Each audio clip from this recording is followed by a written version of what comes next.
This could be the next world war. And it all starts with a tiny island called Taiwan. In 1949, China's civil war ended. The communists took the mainland. The defeated nationalists fled to Taiwan and never surrendered.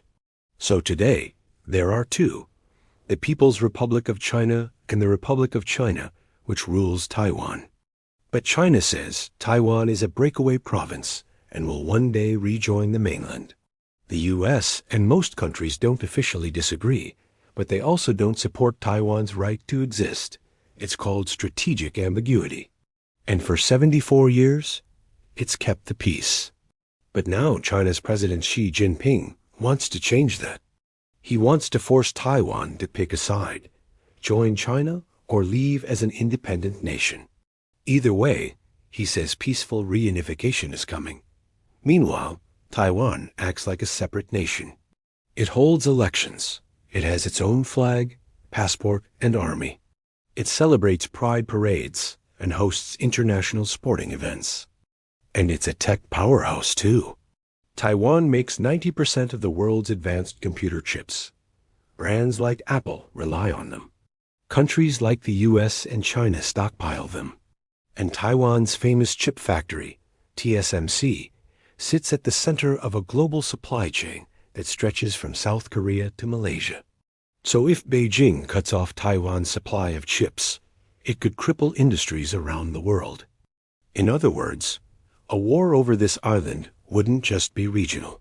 It would crash the global economy. That's why China's military drills around Taiwan are so scary. This year alone, China launched 4 major operations near the island. They sent fighter jets, warships, and even missiles.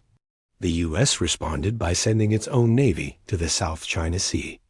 And just like that, we came one step closer to World War III. For now, though, it's a standoff. Some say the U.S. would fight to defend Taiwan. Others warn that might start World War III, but history suggests America won't intervene. After all, it wasn't that long ago that they did the same thing in Afghanistan. Still, the threat of war looms large. All sides agree a Chinese invasion would be a disaster. But the worst outcome might be no side taking responsibility for the disaster. Because when it comes to Taiwan, there's no right answer. There's only what's best for business. We made this video because we believe the world needs to know about the conflict between China and Taiwan.